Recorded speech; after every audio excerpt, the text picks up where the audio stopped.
Hello there, and welcome to What the Dog podcast, where we talk about what dogs are doing, why they're doing it, and can we fix it? My name is Katie. I'm the owner and trainer at For Pete's Sake Dog Training. I am a reward-based certified dog trainer, and I'm here to give you short, sweet, simple answers, fixes to your questions. I'm not here to talk for a long time. Most of them are actually pretty short, so welcome to today's episode. We're going to talk about counter surfing and a little bit of begging, to be honest, because those can kind of go hand in hand. So I have a lot of clients who reach out to me about counter surfing, and they may say that their dog is actively doing it, they think their dog might start doing it, or they've shown some signs that they'll start doing it. If you're watching, my hair is a hot mess today, so I'm seeing myself on camera and saying, what the heck, Express? But anyway, so counter surfing is, like everything I'm going to talk about here, is a very natural dog behavior. And what that means, if you haven't heard of it before, your dog may jump on the counters on your kitchen table or in your kitchen, or even jump on your kitchen table and to investigate, see what's up there. Most of the time they do it because they smell something. Something has triggered their sense of smell that is food related, and they want to investigate because it smells yummy and they want to eat it. So I don't blame the dog for wanting to go and investigate that smell, because dogs are scavengers. I know they have prey drive and you're like, no, my dog's a hunting dog. But like, honestly, dogs, when they are looking for food in the wild, when they are strays, they are not hunting rabbits and squirrels 24/7. Like, they are not a lion or cheetah that's like their primary food source is hunting live animals. They're actually scavengers, so they use their nose to sniff out for food, which is why a lot of times you see dogs like around garbage cans and eating food, whatever. When you're on walks with them, you're like, why are you always sniffing the ground? You're eating everything you find, right? That's how dogs naturally would survive in the wild. Yes, there are hunting dogs who have that as a job, but even if you put a German Shorthair on the streets, they're not going to say, in order to eat, I have to hunt squirrels. They're just going to go sniff and find whatever they can find, and they're going to scavenge. And that's the way it is. So your dog is using their natural ability of scavenging, is what they're doing. Same with on your kitchen table. If you eat food in the living room like I do and put food bowls or anything on your end tables, like, that is just natural. They say, this smells good, I want to investigate and potentially eat it. So I always feel bad because I don't want to say I can't teach a dog to not counter surf, because there are ways that you can teach them to deter it. I really don't like teaching an off cue, and I will mention, this is a side note. If you're trying to teach your dog to like get off of something, get off the couch, saying off to stop jumping on people, which again I don't do, or get off the counters, I would, if you're going to train that behavior, I would say off versus down, because usually we say down or lay down when we want our dog's bellies on the floor. So if you say down, like, you're just confusing your dog. That was just kind of a side one-off. The reason why I don't like teaching an off cue is because a lot of times dogs can pick up a behavior chain where they say, oh, I do this, I hear off, I get a treat. Because in order to teach off, you have to reward them getting off the counter if you're going to teach a vocal cue to off. So usually what I do is redirection if they are jumping on the counter, but my biggest go-to on getting that behavior to stop is management. And I know a lot of parents are going to be rolling their eyes at me right now when I say, just don't have anything available on your counters for your dog. Because if you've got kids, especially young kids, who eat half a peanut butter and jelly sandwich at the kitchen table and then leave, or whatever it may be, right? That's hard. That's very hard. And so my advice to you is to have a little bit compassion for your dog if they are living in that type of household. Now, another type of management is that if you're cooking dinner and you're eating and there's certain times of day where food may be active in the kitchen, then your dog doesn't have access to the kitchen during those times of day. That's also management. Whether they are outside, whether you have baby gates set up, whether you have given them a frozen toy that's going to keep them occupied for an hour while you're cooking, whatever it may be that you can manage. And just generally, management means not giving your dog the opportunity to be rewarded for the behavior that you don't want. That was kind of a long sentence. So I don't want my dog to jump on my counter, so I have to think about how can I, one, not even let them jump on the counter to begin with. Management, right? Keep them away from the counters, keep stuff off of the counters that aren't going to entice them. And like that's going to be your biggest win, because if they jump on the counter because they said, "Oh, I've gotten a sandwich up here before," and they jump on the counter and nothing's there, they don't get rewarded for it. So after, there may be times where you're like, "Man, I keep my counters clean and my dog still jumps." They're using past events to say this has happened before, so I'm going to keep trying. Or it could be that there is some still smells that are still there. But if they're not getting anything, they're going to eventually say it's not worth it, and they're going to stop doing it.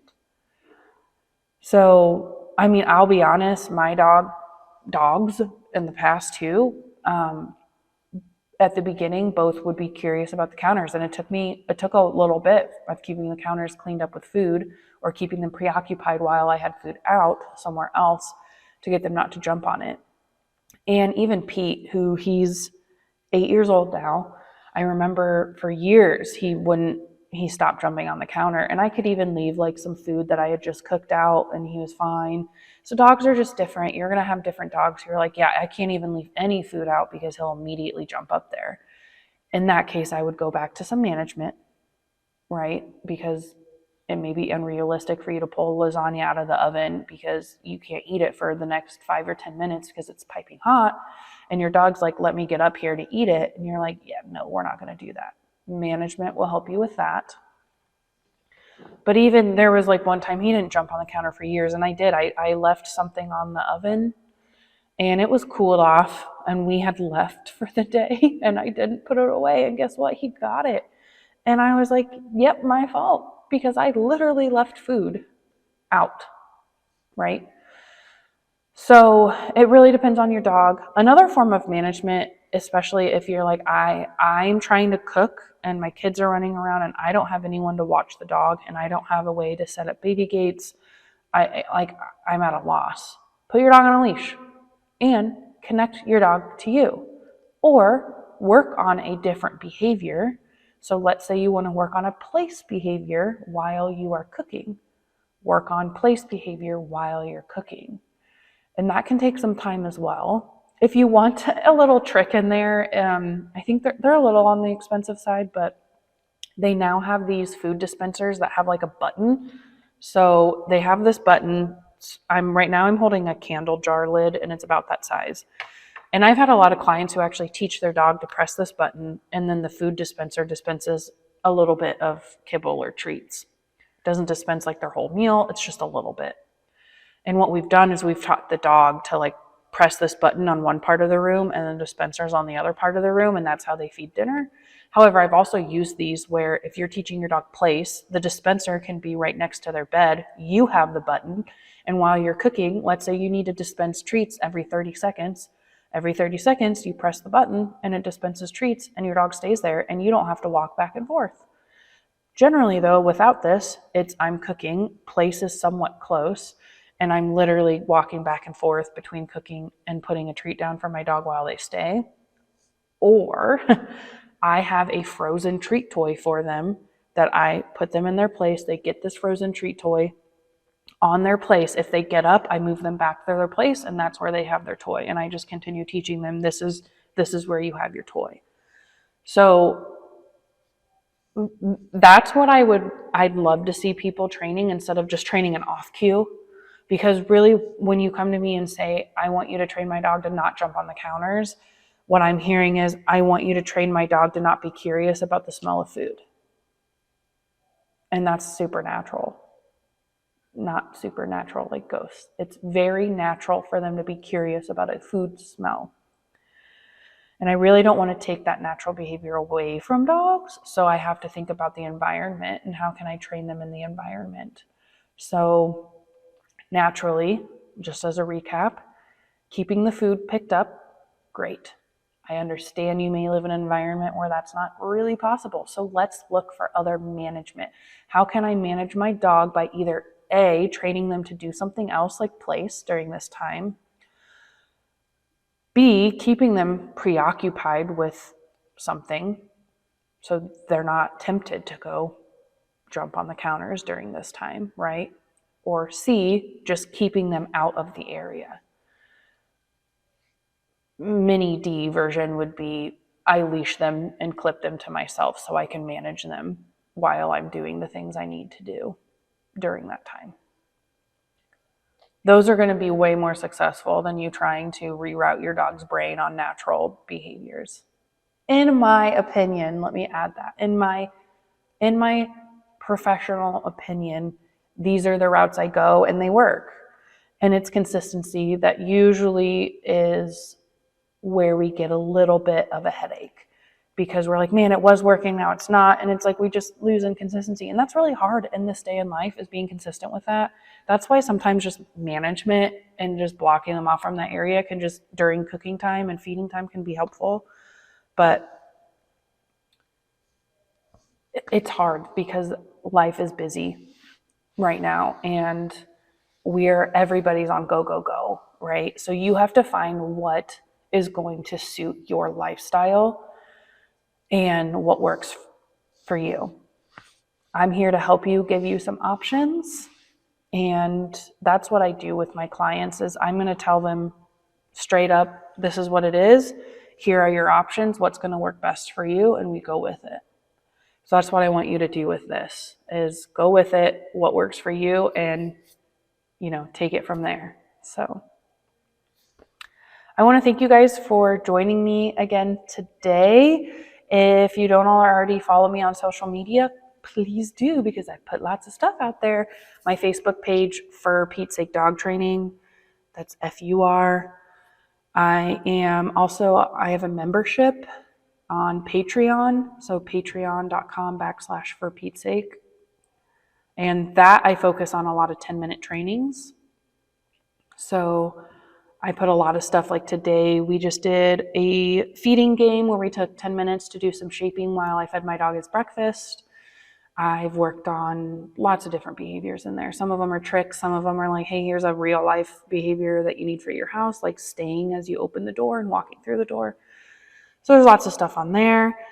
I have my website where really, if you want to look into my training more, you can find a lot there. I do offer free consultation calls for all my potential clients. And that website is FurPeteSakeTraining.com. So www.FurPete's, P-E-T-E-S, sake, S-A-K-E, training.com. Whew. Okay, guys.